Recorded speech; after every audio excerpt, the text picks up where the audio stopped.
All right, welcome back. Let's talk about trust. All right, so we left off on trust a couple lectures ago. I had you guys do an exercise where you defined how you describe trust. And if you remember, um, you guys all had definitions. They were cool and interesting definitions, but you all used very different language in which to describe trust. Remember, I said the end of the last lecture, the importance of words and language and conversation and being very specific and clear, because we use language to create. It doesn't just describe what we're doing. We use it in the words of Chalmers Brothers, who wrote the book Language in the Pursuit of Happiness, in his studies on ontology and ontological leadership. Um, the words that we use they don't just describe what we do, they also create and generate. It's the words that you use to cause action to occur. And it's the action that results from your leadership that actually matters. So just a quick review of the loyalty ladder as a framework here. So the goal is, again, the strategic goals, momentum framework here is to cause more trust, more loyalty, more advocacy to occur in the wild as a result of our leadership. This is the building of relationships. And you can use different language to describe this, but really strategically what a business is after is the purposeful development of language, of relationships in the context of your products and your services. Now, I talk about trust, loyalty, and advocacy in this context. Like trust is, first significant. So it's the development of the relationship. And once you've earned trust, you have to keep it. Like you can never stop doing this trust thing. Whatever it is that you said you were going to do when you were earning trust, you can't ever stop doing it, or the whole ladder collapses, right? So I call it a ladder. Each micro experience, remember, again, experience is the only way in which we compete. Each micro experience is a move up or down the ladder. We're looking for moves up. Occasionally we'll have a bad experience, but that sometimes turns into an opportunity to have an even better response, like to even move people up further, because people don't expect perfection. They expect you, though, to stand behind the things that you produce, the products and services that you make. And once people put their personal seal of approval on your brand or your product or your service, like who you are, they become an advocate. They're in your inner circle now. Once they put that seal of approval, it's very hard for them to move down. Think about your own behaviors in the wild. We're going to talk about that a little bit. We talked about the behaviors of advocates and the reason why advocacy is the ultimate strategic goal for every org. But this is the goal. You have to go through trust to get there. So we're going to talk about trust a lot next. And I also like to think of it as a Venn diagram. And this pool of people that are in your inner circle, these advocates, the we, after we've achieved the flip, we've purposefully achieved the flip. The we is your group of advocates, your group of employee advocates, your group of customer advocates, your vendor advocates, the people in your ecosystem. The more of them you have, the more powerful you are as an organization. And the pool of loyal customers is generally bigger than the pool of advocates. And the pool of trusting customers is generally bigger than the pool of advocates. And the goal is obviously to move the universe in this direction. That's what we're trying to do as business leaders, is to maximize the pool of advocates in our ecosystem. And I also talked a couple lectures ago about the importance of metrics. So we're going to talk about trust as our metric. Remember, we talked about lagging indicators versus leading indicators. And these are behaviors. So behaviors are always leading indicators because that's the closest thing you can measure right now that will give you an indication of what's going to happen in your future, short-term and long-term. You put it together, you get the rocket ship, but we're really after these behaviors of trust, behaviors of loyalty, behaviors of advocacy, because they give us all of these things. These are motivating metrics. Going back to self-determination theory, the goals matter, goal content theory. One of the sub-theories of self-determination theory, the goals matter. There's a hierarchy to the goals, and people balance things differently. It's important for you to recognize this as you're constructing the goals in your organization, no matter how big or how small. It's always people that you serve. And the better job you do of crafting language around how you're actually moving the needle on human behavior in the context of your products and services, the more successful you'll be. All right. So trust. So what is trust? So we talked about I had you guys each go around the room, create your definition for trust. You read them aloud, and we determined that all of your definitions were different. They were all different, but none of them was wrong. Now, there's a couple of smart Alex in the class, of course. So if I were to ask that in the right setting, you'd all be pointing at each other. His is wrong, mine's right, his is wrong. But the reality is they're all right. So everybody's definition of trust is right. The key here is not to be right or wrong. The key is to be workable. The key is to produce something that actually creates a positive result for everybody. Again, a polarity. So in the context of trust, in the context of this word trust, it's a super important word in business lexicon. We know it's important. So I've done a bunch of homework on the word. The first thing I did was I went to all the dictionaries I could find anywhere. I went to all of the dictionaries I could find in my local library and in a couple of other libraries. I pulled all of the Oxford, the Britannica, the Merriam-Webster, you name it. I pulled the dictionary, I took the definitions, and I transcribed them into a database. I also went online. I found a bunch of dictionaries online. I pulled those definitions and put them into a database. Even went to the Urban Dictionary. So the Urban Dictionary is included in this analysis. And I did a simple word cloud analysis, threw it on a logo so it looks kind of cute. And this is what I came up with. So it turns out the word confidence is used in the authoritative sources of definitions of trust in the English language about 3 times more frequently than any other word.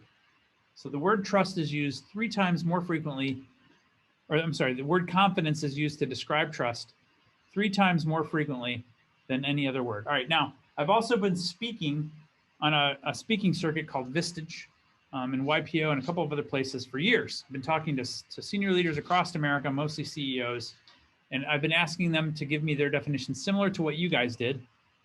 I've been asking for their definitions, and they gave me their definitions, and I took their words. I think my database is up to like 1,200 CEOs at this point, somewhere between 1,200 and 1,300 CEOs and presidents and key leaders in companies across America of all different sizes, from like $5 million to over $1 billion, all kinds of leaders. And this is the word cloud that I got. So it's much more distributed use of language to describe trust, but it's all over the place. The key point I want you to take away from this is this word confidence. This word confidence shows up as one of the top words. The top 5 words, by the way, in this database are almost identical. Belief in best interests, keeping my best interests in mind was a common one. A faith in truth, to follow you or to follow me. Believing confidence, but confidence is the key word here. So I want to think about this word. I want us to talk about this word confidence, and I want to talk about how trust is gained. I'll come back to the flip chart here. So I went back to the dictionaries after I did all this research. I went back to all of the dictionaries with a mission to find the simplest definition for the word trust that I could find anywhere that we could use to objectively describe trust.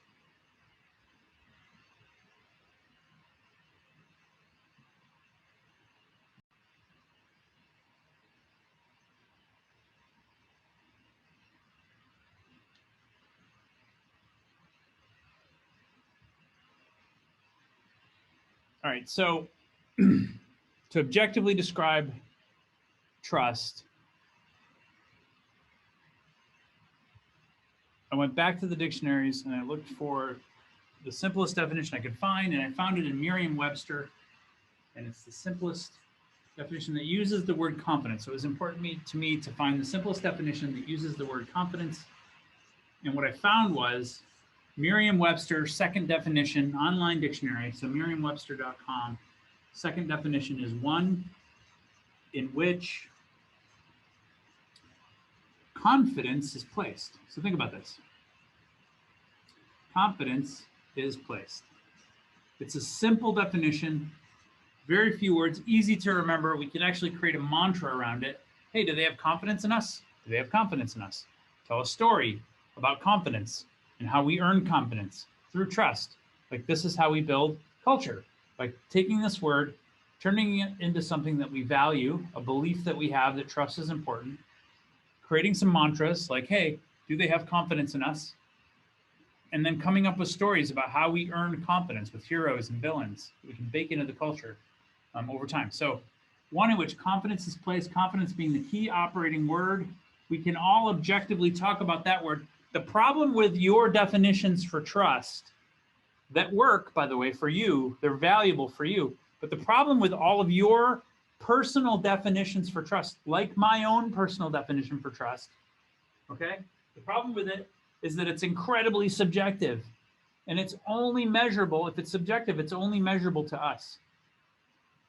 It's only measurable to us.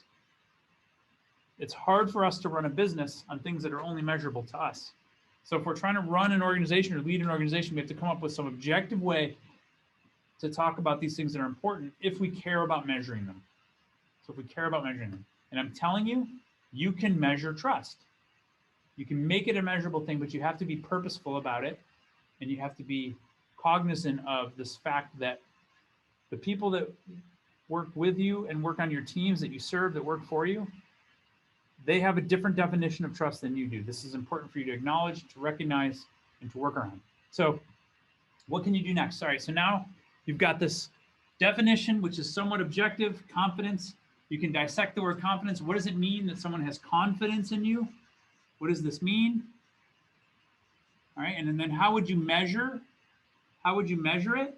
How would you measure that you've earned confidence from the people that you're leading that you call your customers, let's just say? And I'm going to tell you how I did it, because I'll give you a very specific example for how we do it. But we also do this for our clients. So we have an exercise. This is what I'm going to have Johnny work through with you guys. I'm going to ask him to pick one of your projects or something to go through in the lecture next week, to actually go through an example and create some metrics around trust and loyalty and advocacy. He's got a lot of experience doing this for our clients.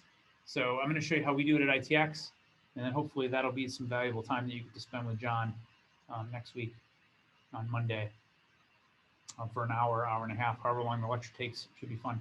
All right, so confidence. So let's put ourselves in a contextual mindset, again, because all language is context dependent, all culture is context dependent, and you have to get clear on this.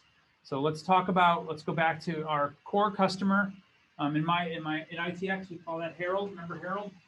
You guys have built your personas now. So you're talking about your core customer. So let's put ourselves in the mindset of that core customer who we want to do business with, but whom we are not yet doing business with. We'll call that a prospect. So how do we earn confidence in the context of a prospect? And here's what I've determined across the board. What we're looking to measure is human behavior. Remember human behavior, the farthest to the left in terms of how metrics are related.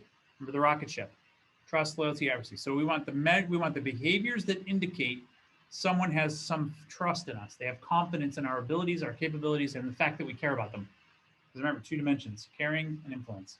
So how would we know that? So we would know that, here's what I've figured out, because I've done this hundreds of times with hundreds of companies for hundreds of products and in hundreds of business contexts. These behaviors are always investment behaviors. They're investment behaviors. And they fall into one of 3 categories. And I know I said last week not to speak in absolutes, and I just spoke in an absolute. I broke my own rule, so I have to apologize for that. But investments, they're almost always investment behaviors. Do it again. Investment behaviors that fall into one of 3 categories. The first category is investments of time. The second category is investments of information. They give you information they don't have to give you. And the third category of investment in the context of someone who's not doing business with you yet, but that you want to do business with, is social capital. Social capital. And in this context, I'm not quite using that word in the purest sense. I'm using it to mean they'll leverage their understanding of who you are and what you need to introduce you to other people, to pull in other people required in the context of you building trust with their organization. So again, we're talking about organizational trust or prospect trust in the context of confidence. All right. So an example of this might be like if you're selling windows and doors, it's hard to get the decision of a family without the decision of both the husband and the wife, or the significant other in this case. You need both. If it's a family unit, you need the two decision-making family members in order to make the decision, right? So in the context of my business, ITX, I sell software products. There's always three personalities involved. There's Harold, who we talked about. There's Evan, who's my technology buyer. He's the architectural buyer. He's going to vet us technologically to make sure that we know what we're doing. And there's the financial buyer. Let's call her Maya. So I need to have the buy-in from these three people. So if I have a contact that I'm trying to earn confidence from so that I can build a relationship and make a sale, so to speak, I need to have this amount of social capital. I also need to know some information. I need to have three pieces of information, whatever those might be. Every business is different. Every organization is different. And then I need, in my case, business to business, I need to collect some time from them, And I need to have these meetings. And there's some core meetings that we typically have to go through in order to get to the sale. Now, in the context of information, I need to know, for example, what's in that mysterious bag of money, right? So what's in the bag of money? How much is in there? Just give me an approximation. So if I have a range, I'll know whether or not each of us is wasting our time. I need to have that budget, so to speak, in the RFP process. I also need to know, what are your success criteria? How will we know that we're successful together? Some people might call that a spec, feature list, whatever it is. And lastly, I need to know, so one of the things I've created for my team is called the WOTUS. The WOTUS. And this is an empathy building tool. It's the what you told us document. It's just a simple thing that I ask them to check the box. If they haven't gotten the WOTUS return from the client with an affirmation that it's correct, accurate, and worthwhile, I haven't earned trust. So I want to see all of these. I want to know that I'm connected to all of the possible decision makers. Sometimes these people are combined, but I need to know that all these personalities are covered. I need the WOTUS. The WOTUS is the what you told us document. So I made that up, but it comes from an age-old saying from a guy named Zig Ziglar. Zig Ziglar was a famous, super famous, probably one of the first, earliest famous sales motivational speakers in the market. And he used to go around saying, and I had his tapes when I was starting out my company. I had his tapes. I'd listen to his tapes, motivational speaker, as I was driving around. And he used to say in a thick Southern accent, he'd be like, "You told me are the three most important words in sales. You told me, three most important words in sales." So I turned that around. I said, hey, well, what if we captured the words in the client's context, like to demonstrate that we're listening and to build empathy for our customers systematically. So we created a one-page document where my salespeople can actually capture the sentiment of our customers.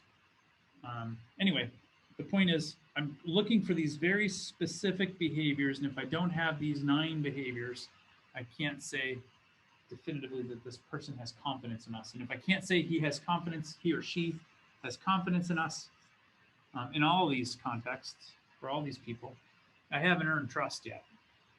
It's objective. I just haven't earned trust because I haven't seen these behaviors exhibited in the wild. And that's how I do it on the prospecting side. All right, so this gives us a tool for figuring out whether or not we are earning trust with our customers in our CRM. So we can put these fields in our CRM and check the box when we've earned them. Hey, have we identified a budget? Have we identified the success criteria? Have we gotten the WOTUS responded to? Will they take these meetings? Have we met these other decision makers in the process? These other decision personalities that we know are required for us to be successful. And if we haven't, we have not earned trust. We can't check the box. Cool. So that's how I do it for prospects. Now let's talk about trust scientifically. So I told you I'd show you a little math. Here's the math of trust. Here's what I believe the math of trust to be. So trust is earned over time. Trust, actually, you know what? Let's go to the doc cam. I think this will show up a little better on the doc cam. Make sure that's clear. All right. So trust occurs. It takes time to earn it. So we're gonna put it on a mathematical chart here, a graph. plotted against time. And how do you think it occurs? So we always start off here. I believe that to be true. I've got a proof for that. We'll talk about it in a little bit when I do the trust brainstorming exercise. But trust occurs over time. It takes time to earn it. And we hope it goes up, right? We hope it's like a curve where it starts at the origin and we earn trust, and we would really like it to go fast. Like we'd like to see this hockey stick effect. So we earn the right to be trustworthy, or to earn confidence as we've defined it. We've earned confidence fast. Well, that's not quite how it works. So let me explain how I think it works.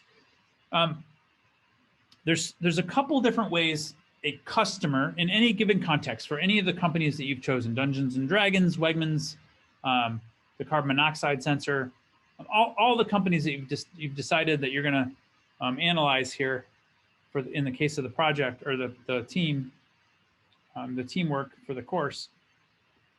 There's one of a couple ways customers first hear about you. The most valuable way a customer, a new prospect, might hear about you, remember, we're still in the mind of the prospect, in the context of the prospect. One of the earliest ways they might hear about you is from an advocate. And that's probably the most powerful way someone could first come across your product or your service. It's from someone who has used it and who cares about you. That's probably the most powerful way. Another way they might hear about you is because you're experimenting with some AdWords and you're doing some advertising, or maybe you took out some space on a billboard, or you did a radio ad or whatever. Or maybe you're doing some outbound marketing using spammy sort of email service because you bought a list and you're trying to get their attention that way.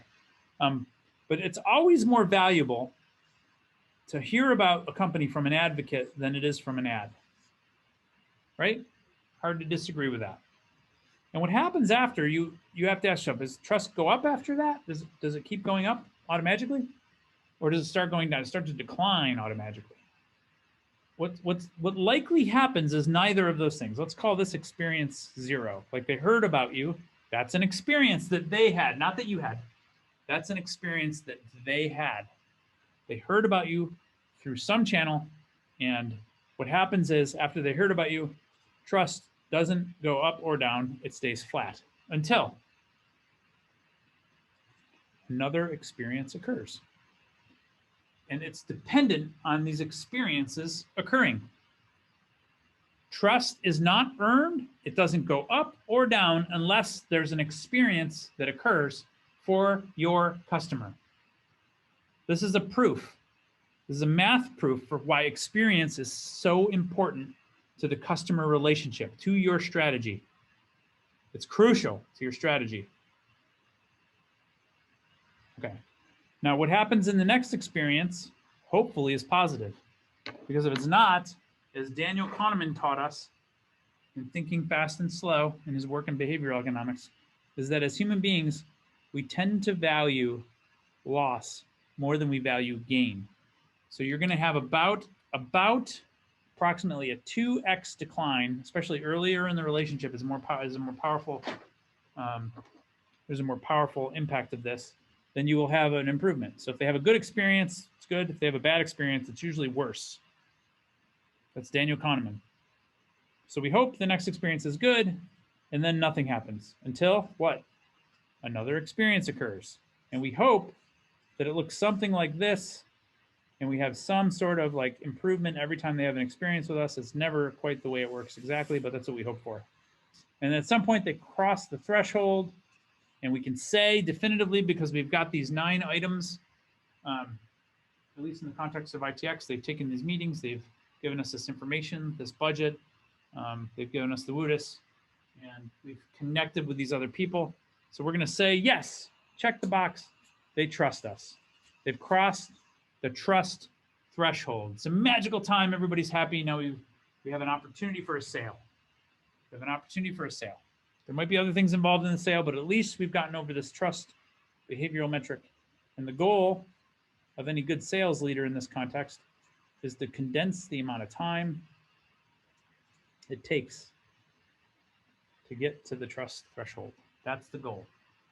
Condense the amount of time it takes to get to the trust threshold, right? So this is what we want to do. Now, looking at this chart, looking at this graph, What strategies could you deploy? Remember, we got all these experiences, E3, E4, and E5. Okay, let's just say for the sake of argument, it took 5 experiences to get over the trust threshold. I'm the leader of this organization. How could I get to that? How could I condense? How could I achieve this goal of condensing the time it takes to get to the trust threshold, where we can actually definitively say, yeah, they probably trust us? What are some strategies we could take? Well, the typical answer I get from CEOs is the first strategy we could try. This is always the first answer, by the way. Hey, what if we inserted more experiences? We know who they are. What if we just inserted more experiences? E1.5, E4.5, right? What if we inserted more experience? Well, I'm in the software development world. In my world, that is a strategy that has been proven to work time and time and time again. It's proven to work. All right. We call it spam. We call it spam, and it works. But it's not the best strategy.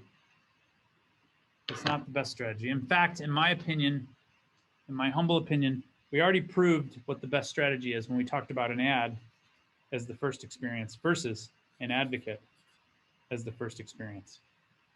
Like this jump right here is powerful. And if we can figure out how to look at each individual experience that we produce, all right, and improve what I call the perceived quality of the experience. If we can improve the perceived quality of the experience at each experience point, that's a much more sustainable strategy for earning trust faster. It's sustainable.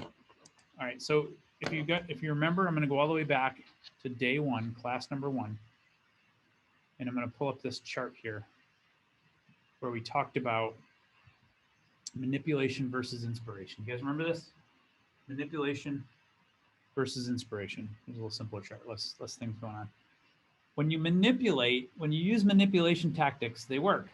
We know they work. When we tell our kids Santa Claus is real, go clean your room, there's an implication there. There's an implication that if you don't clean your room, you might get coal in your stocking, right? This is important. It works. Sometimes it works, and sometimes it makes sense to use manipulation tactics. Like if something is expedient, like we got to get it done, I'm not suggesting that you would never use a manipulation tactic. I think sometimes it's important to have that tool in your toolbox. However, like I said, keeping the ratio of inspiration behaviors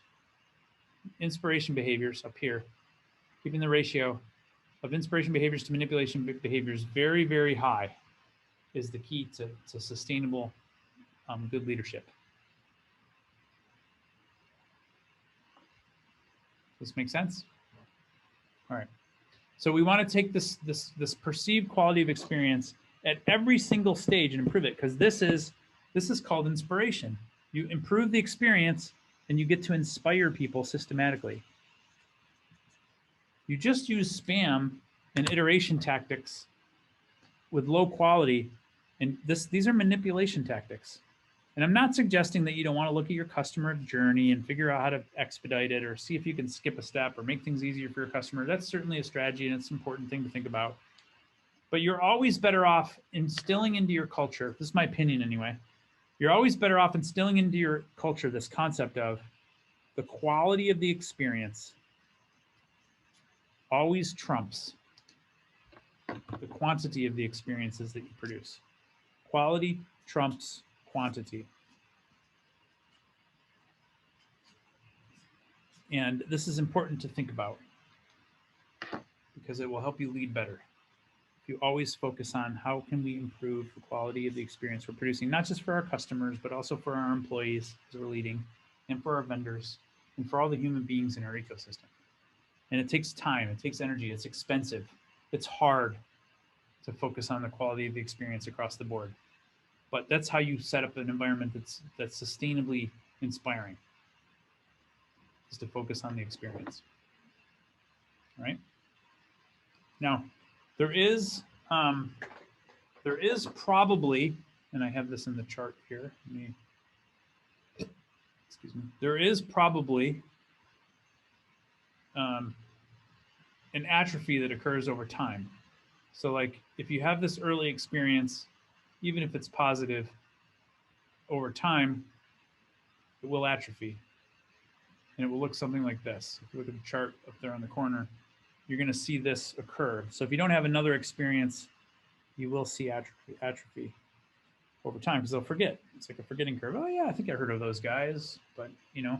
So there is some importance to making sure that you have follow-up and you have expedient follow-up. And I'm not suggesting that this is unimportant. I'm just suggesting that if you have the choice to make, my opinion is that you should choose quality over quantity wherever you can. All right? Cool. This is the point I would ask you if you have any questions, but since this is a recorded lecture, you can't ask me any questions, so I'll just keep going. All right, now that we recognize what it is that causes trust, and we have a shared definition, and I'll just go through the slides with you real quick too so you can see them. So we got these slides, we've defined trust. I'll make sure these show up in the deck for you.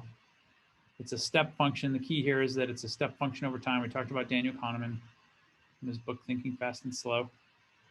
It's a step function.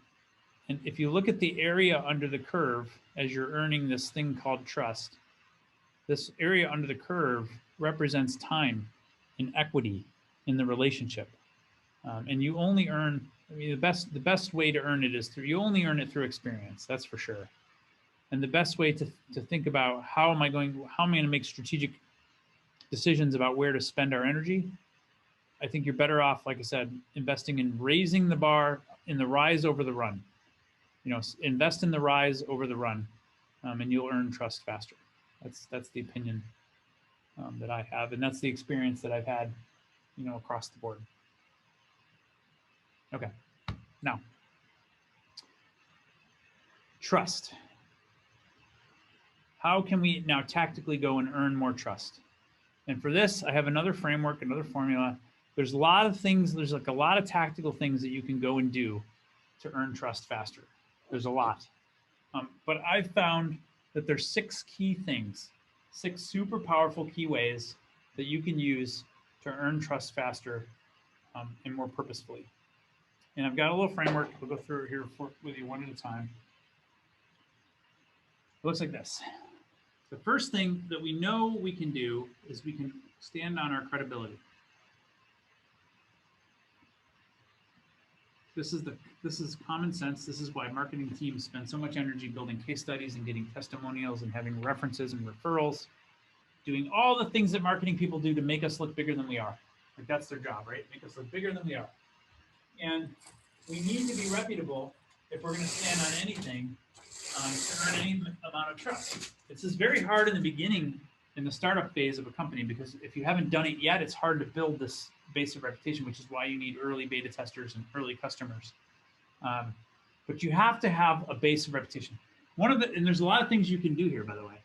So one of the common things people do is they go out to the industry and they try to get like industry badges that say, hey, I know what I'm doing, or they get certifications, or they associate with an industry consortium, so to speak, so they can put that little trust badge on their website or on their marketing materials.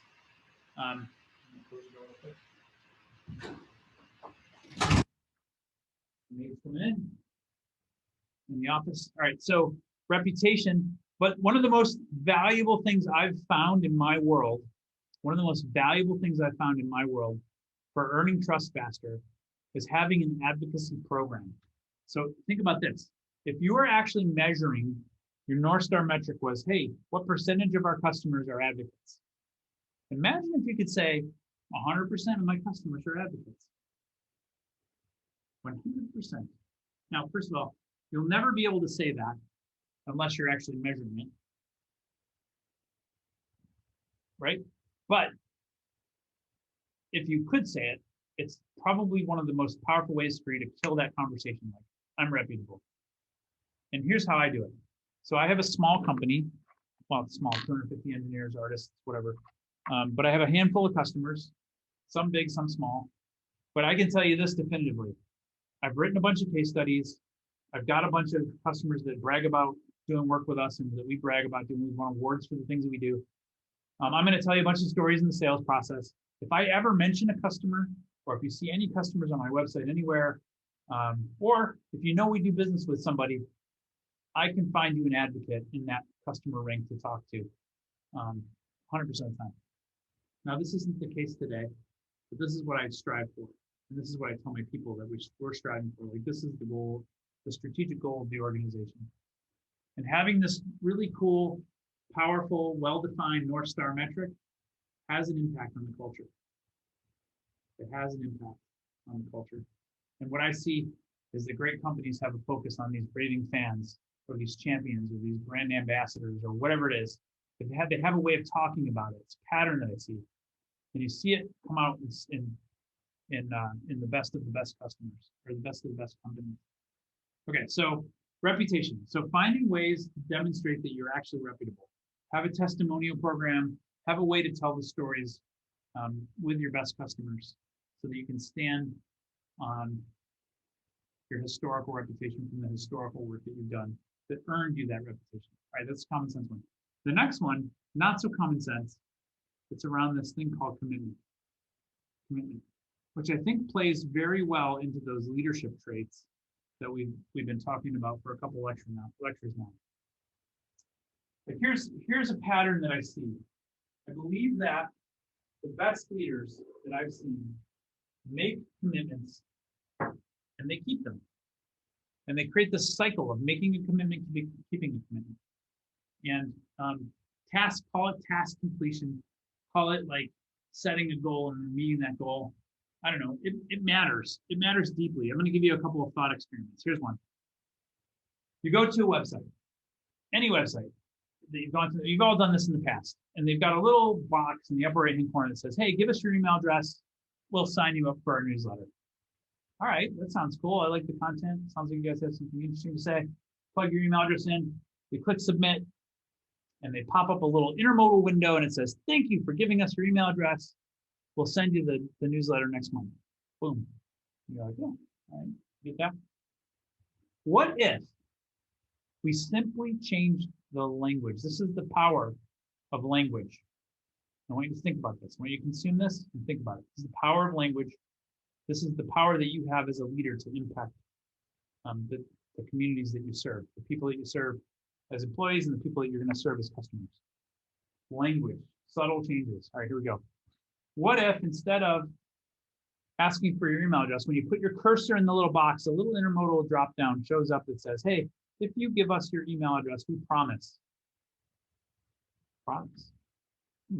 We promise to give you the best, most relevant content in our space that we could find on the second business Tuesday of every month. Well, that's awful specific. It almost sounds strange because we're not used to hearing promises like that. We're just not. It's not common. In fact, I think most people avoid making commitments. We'll get back to that in a minute. All right, so you're like, well, that's cool. So you click submit and you felt something there, right? You feel that. You feel that there's a shift that occurs in the relationship between this company and you all of a sudden, just because of the language that they use. They're making me a promise. They're going to deliver this newsletter on the second business Tuesday of every month. Okay. Now you click submit. Now, instead of saying thank you, what if they popped up a big intermodal window that says, hey, thanks for your email address. Here's the newsletter we sent last month with all this great content in it. This is what you get to look forward to. You're like, oh, that's cool. Not only did they just make a promise, they kept it. And I'm pretty sure they're going to keep it on the second business Tuesday of every month, because this is like already establishing this pattern of making a commitment and keeping a commitment. If you want to earn trust faster, build it into your culture that we must make and keep commitments. And it's not just the big corporate guarantees and commitments that I'm talking about here. Those are way less important, in my opinion, way less important.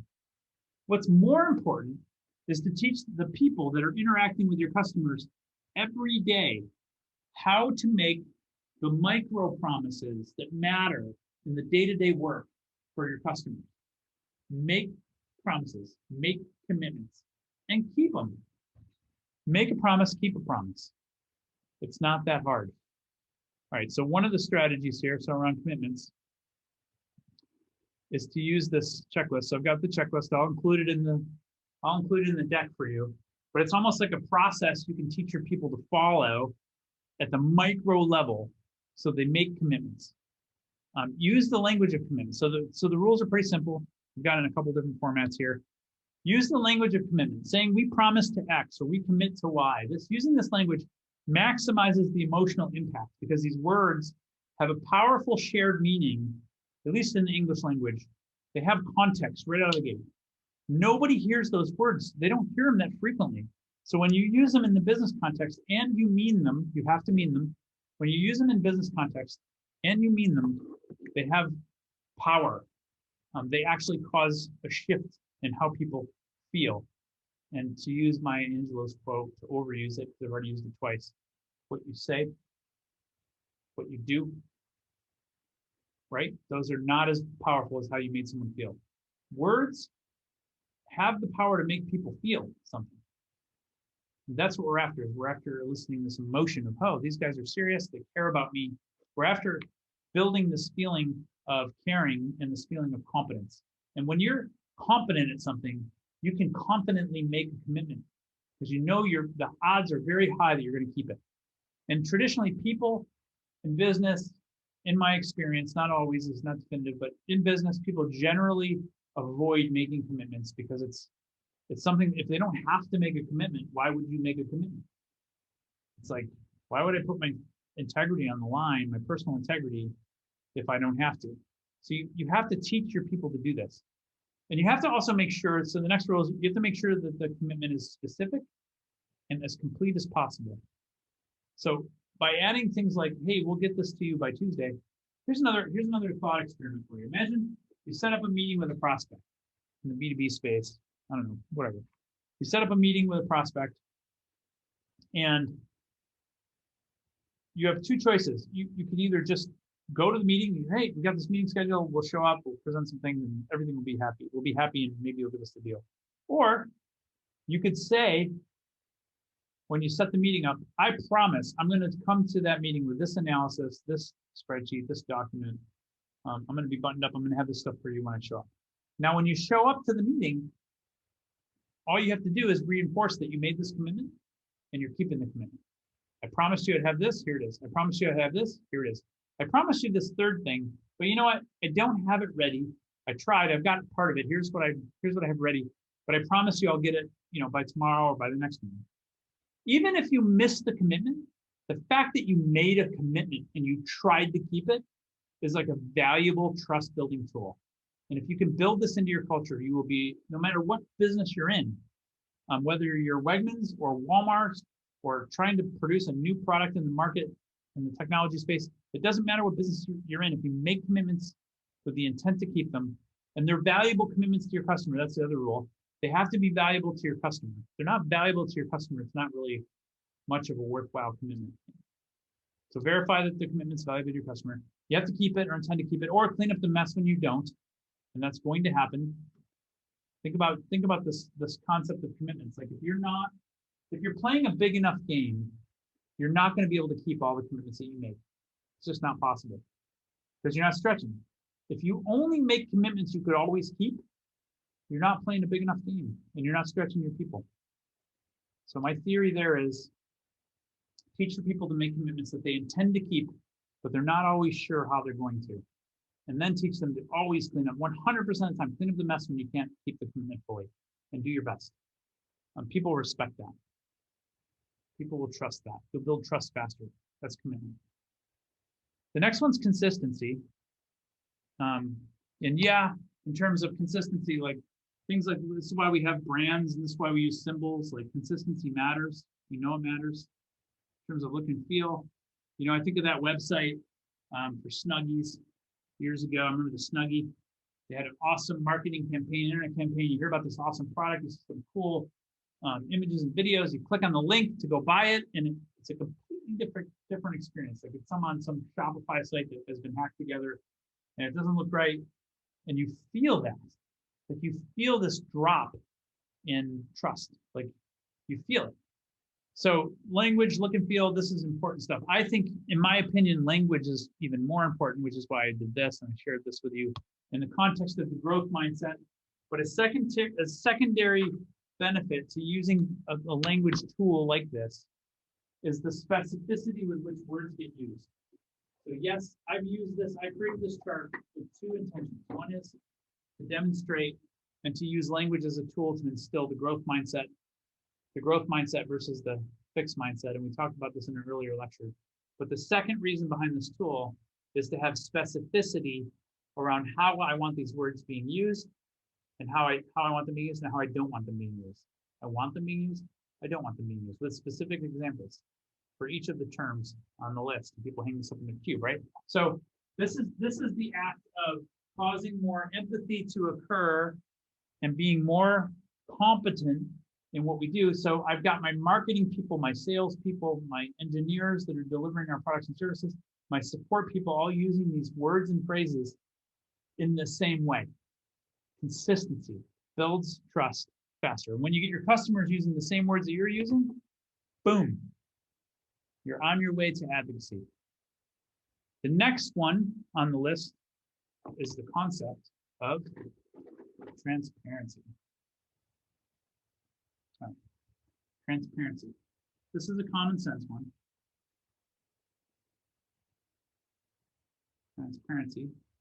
If we always trust things that you can see through versus things that are opaque. We don't know what's on the other side. It's hard for us to actually build trust.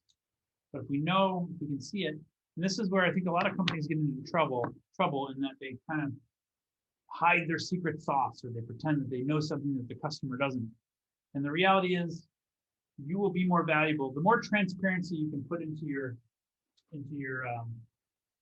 sales and marketing. And when I say transparency, I'm also including in that this concept of vulnerability. Vulnerability is another thing. Showing where your flaws are.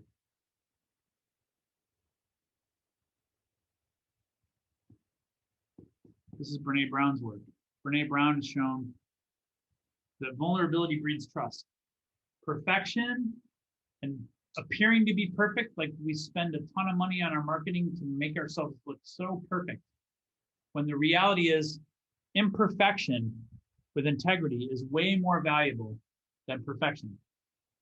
Imperfection with integrity is way more valuable. Imperfection with integrity is trusted way more than a perfect facade, 100% of the time. Here's the quote. Put it up on the screen for you. Oops. People will always choose imperfection with integrity over a perfect facade. Always. People will always choose imperfection with integrity over a perfect facade. I believe that. By the way, here's a picture of Zig. You told me what you told us.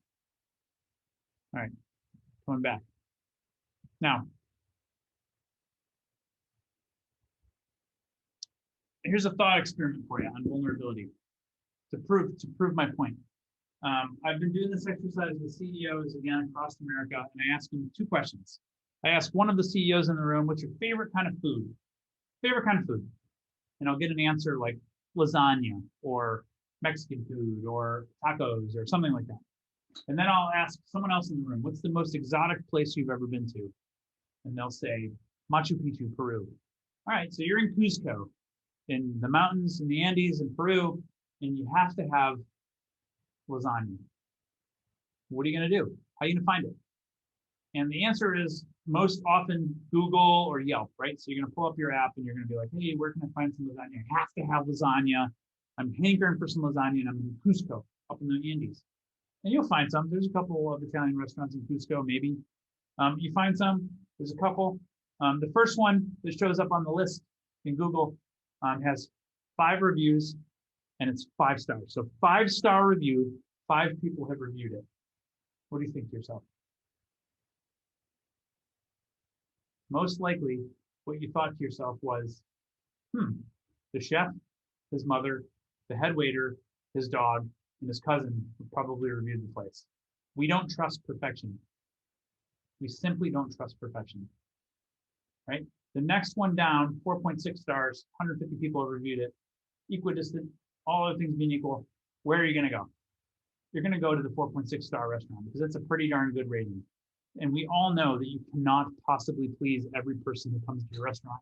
It's not even a reasonable assumption to think that we could. We don't trust perfection. People trust imperfection with integrity over a perfect facade 100% of the time. So what I urge you to do in this context when you're thinking about it is look for the places where you're not perfect and build that into your sales and marketing strategies. Hey, no, we're not always perfect, but we clean up the mess. Like we have integrity. If we care about the long-term relationship, actually we have an advocacy strategy, and we're going to turn you into an advocate through our products and services because we clean up the mess. Integrity, incredibly, incredibly powerful. Okay, the last thing on the list is the concept of listening. So here's another story for you, another thought experiment. Listening is a key strategy for earning trust faster. Listening and demonstrating that you listen. So like I said before, Amazon, Zappos, they've done studies. Here's a little story about a restaurant. I think it was Fiorino's. Yeah, in the public market, or Fiorella's in the public market, little Italian place. And this is a story I heard. There's a food critic that came up from New York City, went to Fiorella's, ordered a prosciutto and Asiago pizza. The chef comes out, the restaurant. The chef always comes out at this restaurant. Have you ever been there? If you haven't been there, I highly recommend you go if you like Italian food. It's incredible. Small restaurant, 15 tables, chef's always there because he makes the food. So this food critic goes in, orders a prosciutto and Asiago pizza, and then goes on Yelp and says, it was good, service was good, but the pizza was salty. That's the punchline. The pizza was salty? Prosciutto and Asiago pizza that's salty. That's interesting. So the chef gets on after he reads that comment, and he says, you know what? I can't believe you came to my restaurant, ordered prosciutto and Asiago pizza, and are complaining that it's salty. Please don't ever come back to my restaurant again. Give him some feedback. The key here, though, and it went viral, little local story for you, but it went viral. The restaurant's always busy. The point I'm trying to make here is that people care that you listen. And Amazon, like I said, Amazon and Yelp, or Amazon and Zappos did these studies where they showed how people actually use reviews, and they go to the bottom and they read the negative reviews first. But really what they're looking for, or what they found, is if the manufacturer or the provider of the product or service actually got on and communicated with the people that were unhappy, that's powerful and that's valuable. Demonstrating that you actually listen is a key tactic. This is a list of tactics you can deploy so that you can take trust to the next level in whatever organization that you're leading. Because that's what we want to do, right? We want to elevate the trust that we're able to earn. And the more of these things we do, it's an addition formula. The more of these things you do, the more trust you earn. And the more trust you earn, the better relationships you build. Better relationships you build, the better way onward you are towards earning, causing more caring to occur, causing more influence to occur, being a great leader. Trust is fundamental to being a great leader. So let me come back to that. Again, the What You Told Us document is an example of listening in action. And everywhere you can instill systematic listening to your customers, listening and parroting back what you heard, anywhere you can systematically improve that across the board, pre-sale, post-sale, any of that stuff, the better off you're going to be in your leadership. And lastly, just to close this up, I have these drawn in red and purple because they're correlative to our systematic development of caring and our systematic development of influence over time. Thank you.